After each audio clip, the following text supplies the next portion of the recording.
All right. AI is here. AI has been here for a while, and people are losing their jobs in tech right now. And a lot of people are asking the question, uh, how do I keep my job with AI being so good at writing code and doing my job? And it's a pretty simple answer. So I'm just going to put it out there and then we'll talk about it. The answer is AI is not taking your job, not unless you should have already lost your job. It's not. It's not. AI has nothing to do with you losing your job as a software developer. It just means you have to change the way you do the job. Honest to God, it really does. And I'm probably somebody's going to, do hate here. So there's a couple of explanations here. The first one is the recent like batch of this is 2024. This is the month of May, the end of May, 2024, and we're coming off the end of a bunch of layoffs because we had a big tech bubble burst, which included Bitcoin, like right. And that was what we've been going through. That we've been. I think we're kind of covering. According to the economic numbers, we're going through something of an economic recovery right now. And this is from Fox News, financial analysts reporting these numbers that nobody can lie about. Economically in America, anyway, we are kind of back on the upswing. Doesn't feel like it, but we are. And with regard to tech, there's been a lot of people losing their jobs, but I'm going to argue that a lot of those people would have lost their jobs anyway, and it doesn't have anything to do with AI. Um, and I feel like AI is getting blamed for a lot of the job losses that are happening right now. And in fact, the reason the job losses are happening are much more complicated than that. And it's not to say that we've got, a lot of lazy programmers and software developers who didn't keep their skills up. That's also not it. The nature of employment, as I talk about in another video, please go watch that video. And the nature of employment is based on trust and it's based on demand and need.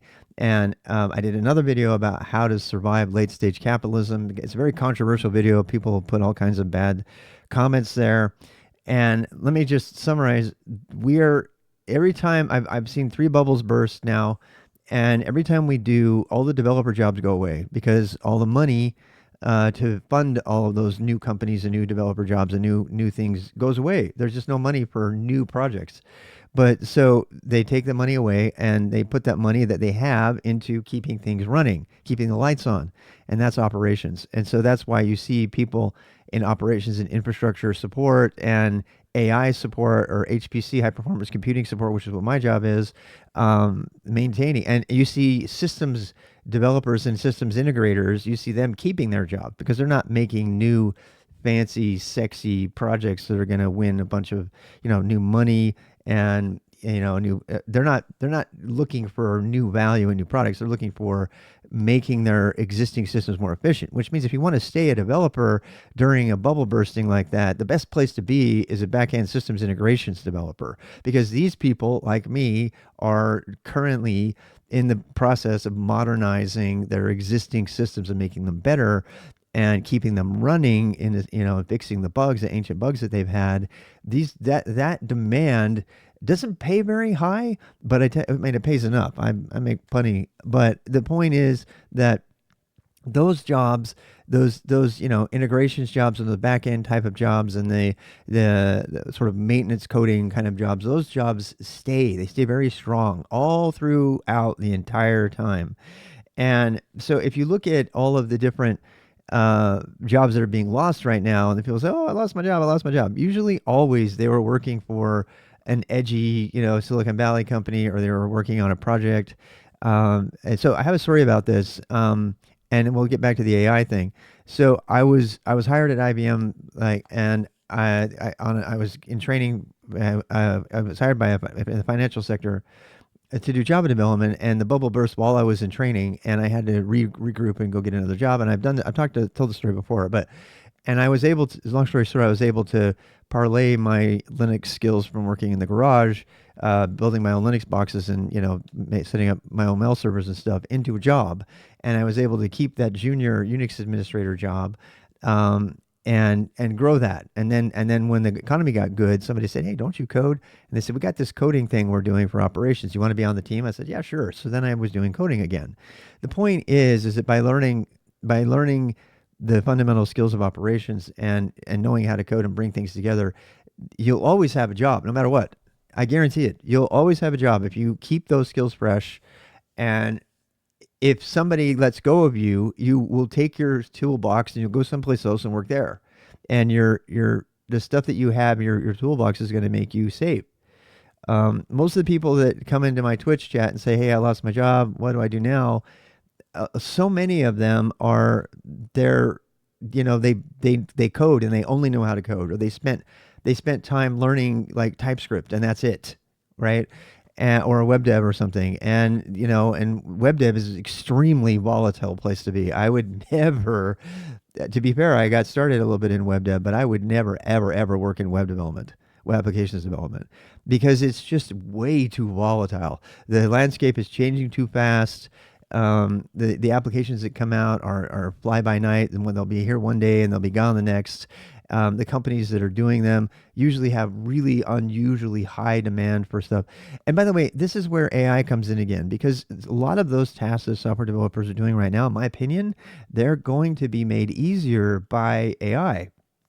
So, generating a framework for a Go project for, to get started, right? Rather than making a template repo and copying it and all that stuff, you probably will be able to get good with, sending the prompt the way you need it to have it like write all the scaffolding for you for all that stuff. So, AI is never going to get good enough to, it can help you write, the beginning part of a, I don't know, recursive, parsing loop, some sort of, recursive descent parser loop, and you might not know how to do that, or you might not want to do it every time. So rather than like defining a macro, AI is going to allow us to do those kind of things. And that's great. That's absolutely fantastic. But that does not replace the software developer who has to say, here's the kind of software I want. This idea that you're going to be able to create an entire system, from scratch, that does everything you ever wanted it to, that if that ever does happen, AI will have had to approach near natural intelligence before we can do that. And the amount of data that would have to be present inside of such an application would be, crazy. And I don't think we're anywhere close to that personally. I don't think within the next 10 years, I don't think the AI is ever going to be that good. I really don't. And there's always going to need, I mean, even with a human now, right? Even with several humans now, there's still bad code that gets through, and people who are well educated who don't, and AI is going to be able to catch those problems. That's going to be nice, right? So you'll be able to have some complex problem and then be able to say, here's the thing. So let's end with the advice that I would have for somebody who's lost their job. First of all, you didn't lose your job to AI. I mean, I think I made that point pretty well. If you don't agree, that's fine. I'd love to hear what you have to say in the comments or anything. But that's not the reason. The reason is probably because, one, you're working for a company that does not have a sustainable future. And it's more about finding the right company than it is finding the right tech skills, even though I think it's kind of both, right? You could be highly paid, well employed programmer for the next 5 years programming in COBOL if you wanted to. There are that many opportunities for that particular job. It just depends on what you want to do. I think a lot of times that people that are losing their jobs are not losing the jobs because somebody kicked them out of the job. There is a lack of demand, but I think it's also sometimes a part of people not quite being where they need to be, right? Because if you're really where you want to be and you're doing what you really love, and you're not just checking the boxes of what you think you want, if you've really done the work, put in the work to figure out what it is you want to do, there's a good chance you're going to be one of the best at what you do. And if that's true, then there's a good chance you're going to know what things are going to impact that job in advance, and you would not, but way before the axe is going to come. And there are the completely random downsizing actions that take place that people just fire whoever makes the most money on the team, and they don't even consult with anybody about their skill set. And I mean, God, Twitter did that, and they about crippled the entire company, because that does happen. But it's if that does happen to you and you're one of the good ones, or you kept your skills up, then go do something else. Should you learn AI? Yes, you absolutely should. I think everybody should learn how to make a model. They should learn how to support a model. They should learn how to run their own model. They should learn how to create their own models using the existing tools. And I think that that is a fundamental skill for all of technologists. In fact, I'm still struggling with how to add it myself. But I do think that uh, we need to add some of this stuff to the beginning of the beginner boost. People need to understand how to prepare. I mean, even if the bottom line is making sure you know how to code a Python, it doesn't matter if you like Python or not. Python has become the language of AI models. Period. That's just not. There's no debating it at this point. There was some debating it, and I made several videos about this about 5 years ago, saying that I felt like Go could take over from Python in the PyTorch and TensorFlow space, and that was based on articles that were being written by professional, um, 10x AI people that were saying that they prefer Go over Python. That's why I said that. But I think in 2024, it's pretty clear that if you want to do anything data related, you've got to know Python. As horrible as Python virtual machines are, and the lack of anonymous, I mean, all the things that I hate about Python, doesn't matter. It doesn't matter because Python has been elected to be the dominant language with regard to data. Python and R, by the way, R is another one. If you're going to go into that, and if you're looking for, if you really want to make buku bucks, as they say, I would learn if you learn how to make data models. If you're going to go to college for something, don't go. Look, here's the thing about it. Should I go to college? Yes, I think you should. I've been taken to task over the recommendation, which is kind of against my earlier recommendation long years and years ago that you didn't need college, which was coming from IBM and all these other Google and places are saying, hey, you don't need a degree, you just need to prove you can do the job. And I'm like, okay, great. And then along comes actual science and statistics. Adam ruins college, and they said it 30% more at every stage of their career for those who have a degree. So at least get a piece of paper. If you're going to get a piece of paper, might as well get one that matters. And if I were you and you wanted to stay tech related, I wouldn't do this. I went to college because, and I had the money wise, yeah, we struggled, but I was still not so strapped for money that I can. So I learned Russian, and I learned something I wanted to learn. I'm really glad I did that. And then, I mean, at the time, the conventional wisdom for college was you should go to college and get a liberal arts degree, and then you would supplement that with a master's or specialized education, particularly if you're going into business. And in the 80s, it was all about the MBA. I didn't get an MBA, but if I had ever wanted to get an MBA, I was ready for that because the path back then was get a liberal arts degree in English or communications or international business, or some sort of language, and then layer on top of that an MBA, and then proceed to own the world. I mean, we're talking about greed is good era. That's the era I went to school.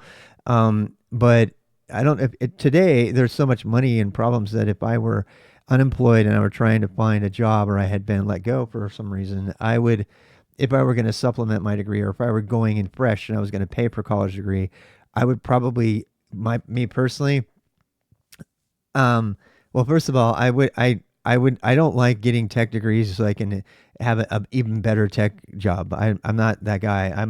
It took almost everything in me not to, get a law degree so that I could go fight for environmental law, or, to get some sort of outdoor degree so I could become a forestry agent, or ranger or whatever.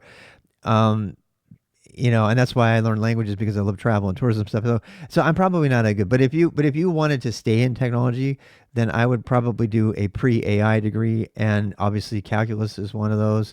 If you can do that, any math degree, the industry right now is stealing math people. They're literally pilfering like PhDs in math and senior math, highly tenured professors.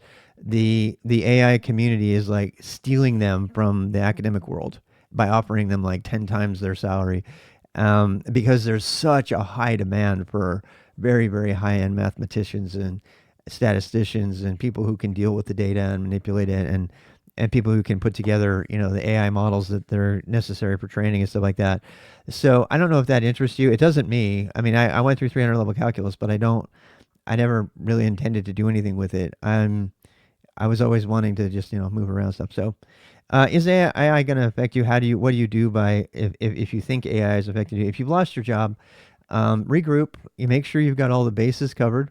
And the skill stack beginner boost, we're trying to cover all those bases. The fundamental bases for most technologists, and then proceed to specialize in something that you feel is going to distinguish you. There's still a 37% increase in security analyst positions that's going unfilled.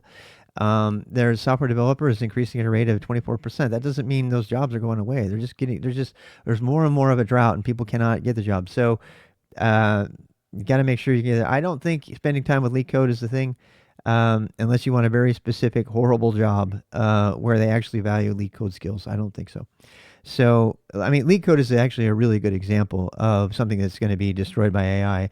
In my opinion, any job that would benefit from somebody who's got really great lead code numbers would be affected directly by the ability of AI to do anything better than any lead code programmer ever could. And maybe Silicon Valley and some of these stupid companies that keep requiring leak code interviews and practice will come to terms with the fact that mere mortal humans don't need to memorize things that have already been well codified into other algorithms elsewhere. It's not a requirement. If it is a requirement, it's a requirement for a very specific niche of people. Most of the jobs that are going unfilled are the more boring, mundane software development jobs where you need to be creative and figure out how to look at a system and fix a problem, but not necessarily apply one of these, recipes for an algorithm. You're not going to be building, linked list data structures. You will occasionally traverse a rooted node tree to do something, but 9 times out of 10, that code's going to already be there, and you just need to know that it exists. You don't need to be able to do it quickly. So, I mean, and if anything, AI has made that really, really true. So I don't know, that's kind of a long video, but hopefully that'll help